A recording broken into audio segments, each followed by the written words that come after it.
Gold trusted gold buyers తాకట్టులో ఉన్న బంగారాన్ని విడిపించి ఈ రోజు ఉన్న మార్కెట్ ధరకే కొనబడును. మరిన్ని వివరాలకు సంప్రదించండి 7710777720. యువకులు నిరుద్యోగులు తెలంగాణ ఉద్యోగులకు కాంగ్రెస్ ప్రభుత్వం క్షమాపణ చెప్పాలని డిమాండ్ చేస్తున్నారు బీఆర్ఎస్ రాష్ట్ర నేత ఏనుగుల రాకేష్ రెడ్డి. కేబినెట్ సమావేశంలో ప్రజా సమస్యల పరిష్కారం కోసం ఎటువంటి డిస్కషన్ కూడా జరగలేదంటూ ఆయన ఆరోపిస్తున్నారు. ప్రస్తుతం ఆయన మనతో ఉన్నారు, ఆయనతో మాట్లాడి పూర్తి విషయాలు తెలుసుకునే ప్రయత్నం చేద్దాం. కేబినెట్ సమావేశంలో చాలా కీలకమైనటువంటి నిర్ణయాలు తీసుకున్నారు. ఉద్యోగులకు 2 డిఏలు ఇస్తామని చెప్పారు, 700 కోట్ల బకాయిలు కూడా చెల్లిస్తామని చెప్పారు.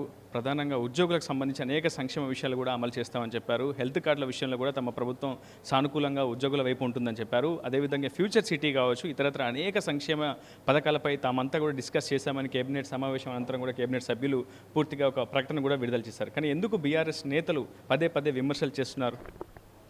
అంటే ఎట్టకేలకు ఈ రాష్ట్రంలో ఇంకా పాలన బతికే ఉన్నది, ఇంకా చచ్చిపోలే. ఈ రాష్ట్రంలో క్యాబినెట్ ఉన్నది.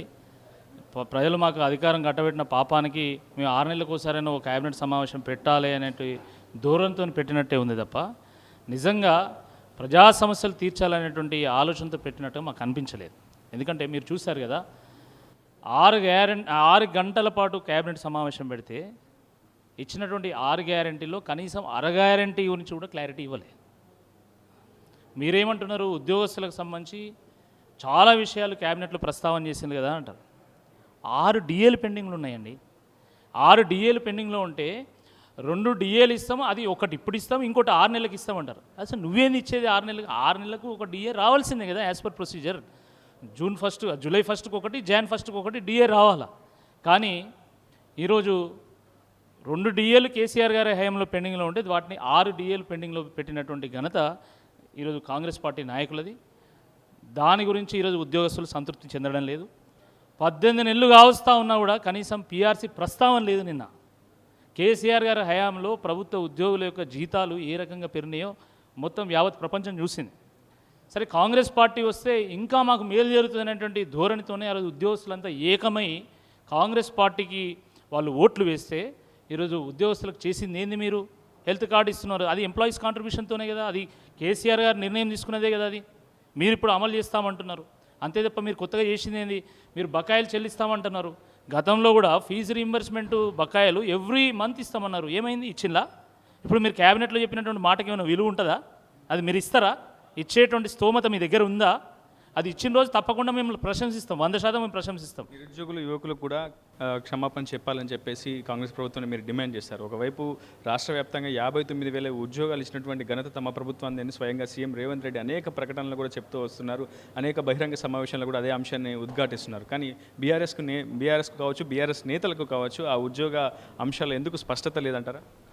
అంటే మంది పెళ్లిళ్లకు మంగళారతి పట్టం అంటే ఫస్ట్ ఉంటారు రేవంత్ రెడ్డి గారు. తెల్లారు లేస్తే మేము 50,000 ఉద్యోగాలు ఇచ్చినాం, మేము 60,000 ఉద్యోగాలు ఇచ్చినామని చెప్పి ఒకటే డప్పు కొట్టుకుంటున్నాడు కదా.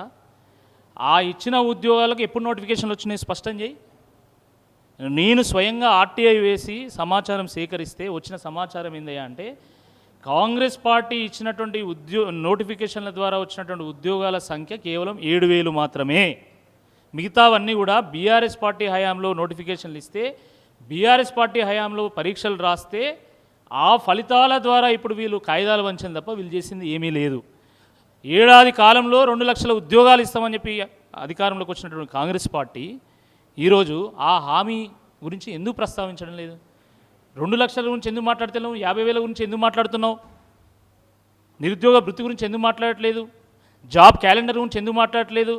స్వయంగా ఖమ్మం జిల్లా మంత్రి, రాష్ట్ర ఉప ముఖ్యమంత్రి అయినటువంటి బట్టి విక్రమార్క గారు అసెంబ్లీ సమావేశాల్లో చివరన, ఎందుకంటే చర్చ చేపడితే వాస్తవం ఏందో తెలుస్తుంది, బట్టబయలు అవుతుంది అని చెప్పి భయంతో చివరన జాబ్ క్యాలెండర్ రిలీజ్ చేస్తామని చెప్పేసి ఏదో వాళ్ళు అసెంబ్లీ ముందు పెట్టేటువంటి ప్రయత్నం చేశాను. ఏమైంది మీ జాబ్ క్యాలెండర్? జాబ్ క్యాలెండర్ ద్వారా వచ్చిన ఉద్యోగాలు ఎన్ని? మైసూరు బజ్జీలో మైసూరు అని ఉంటుంది, మైసూరు బజ్జీ అని ఉంటుంది, మైసూరు ఉండదు. బొంబాయి రవ్వలు, బొంబాయి లేకపోయినా రవ్వ అయినా ఉంటుంది. కానీ బట్టి విక్రమార్క గారు పెట్టినటువంటి జాబ్ క్యాలెండర్, జాబ్ లేదు, క్యాలెండర్ లేదు. జాబ్ క్యాలెండర్ మీద కాలయాపన చేసుడు తప్ప యువతకు మేలు చేసింది ఒక్కటి కూడా లేదు. జియో 46 ప్రస్తావన లేదు, జియో 29 ప్రస్తావన లేదు. యువతకు సంబంధించిన ఫీజు రీయింబర్స్మెంట్ ఏమైంది? స్కాలర్షిప్ ఏమైంది? స్కిల్ డెవలప్మెంట్ సెంటర్స్ ఏమైనాయి? వీటి గురించి ప్రస్తావన లేకుండా మేము యువత అనేది ఉద్ధరిస్తామంటే అది సాధ్యమయ్యే ముచ్చట. బీఆర్ఎస్ సంక్షోభంలో ఉంది. బీఆర్ఎస్ పార్టీలో ఒక అంతర్మదనం ప్రస్తుతం నెలకొంది. ఒకవైపు కాళేశ్వరం నుంచి కేసీఆర్కు నోటీసులు అందినటువంటి ఆ ప్రక్రియ విషయంలోనూ బీఆర్ఎస్లో కొంత అలజడి రేగుతోంది. మరోవైపు కవితకే బీఆర్ఎస్పై నమ్మకం లేదు, ఆమె కూడా సపరేట్గా తెలంగాణ జాగృతి పేట కార్యక్రమాలు చేసుకుంటుందంటూ కూడా కాంగ్రెస్ నేతలు బహిరంగంగా విమర్శిస్తున్నారు. పార్టీ నేతగా మీరేం చెప్తారు ఈ రెండు అంశాలపై? మీరు ఒక వేలు ఎదుటి వాళ్ళకు వైపు చూపెడితే 4 ఏళ్ళు తిరిగి మీ వైపు చూపెడుతున్నాయనేటువంటి వాస్తవం మీరు గ్రహించాలా. ఈరోజు కాంగ్రెస్ పార్టీ మంత్రివర్గం ఎట్లున్నదంటే పుచ్చుపోయిన గుంజలతోని పందిరేస్తే ఎట్లుంటుందో గట్లున్నది. అది ఎప్పుడు కూలేదు తెలియదు. ఎవరికి వారే యమునా తీరే, ఎవరి మాట ఎవరు వినరు. ఖమ్మం జిల్లాలో 3 మంత్రులు ఉంటాయి, ఒకరి మాట ఒకరు వినరు, ఒకరికొకరు పురియలేదు. ఇంకా మిగిలిచ్చి మళ్ళీ బీఆర్ఎస్ పార్టీ మీద ఆరోపణలు చేస్తారు. రేవంత్ రెడ్డి గారు ఎప్పుడు దిగిపోతాడా, ఎప్పుడు నేను ముఖ్యమంత్రి చేరెక్కాలా అని చెప్పేసి చాలామంది మంత్రులు గోతికాడ నక్కలాగా వేడి చేస్తున్నారు. అందుకనే ఆయన తప్పుల మీద తప్పులు చేస్తుంటే కూడా ఇది తప్పు కాదు ఒప్పే అని వాళ్ళు చెప్తున్నటువంటి పరిస్థితి మనం చూస్తూ ఉన్నాం. ఇలాంటి వాళ్ళు బీఆర్ఎస్ పార్టీ మీద ఆరోపణలు చేస్తే ఎట్లా అండి? ఈరోజు ప్రజలకు ఏ ఆపద వచ్చినా అది హైడ్రా కానీ, మూసీ కానీ, లగ్చర్లు కానీ, ఫ్యూచర్ సిటీ కానీ, హెచ్సియు కానీ, లేదా గురుకులాల విషయాలు కానీ, ఫీజు రీయింబర్స్మెంట్, స్కాలర్షిప్ ఏవైనా కూడా ప్రజలు ఎవరి వైపు చూస్తున్నారు? ప్రజలు ఏ కార్యాలయం వైపు అడుగులేస్తున్నారు? బీఆర్ఎస్ పార్టీ వైపు. బీఆర్ఎస్ పార్టీ కార్యాలయం ఈరోజు జనతా గ్యారేజ్గా గుర్తింపు పొందుతున్నది. మీ వైపు ఎందుకు వస్తలేరు? గాంధీ భవన్ గడపెందుకు దొక్కలేరు? ఎందుకంటే మీ మీద నమ్మకం లేదు కాబట్టి. అలాంటి వాళ్ళు బీఆర్ఎస్ పార్టీ మీద ఆరోపణ చేసే కంటే ముందు ఫస్ట్ మీరు పాలన చక్కబెట్టండి. ఈ రాష్ట్రంలో పాలన పడకేసింది కాదు, పాడెక్కింది. ఈరోజు ఆ రకమైనటువంటి ఒక పరిస్థితులు ఉన్నటువంటి నేపథ్యంలో కాంగ్రెస్ పార్టీ వాళ్ళు వాళ్ళ సొంత ఇల్లు చక్కబెట్టుకుంటే బాగుంటుంది.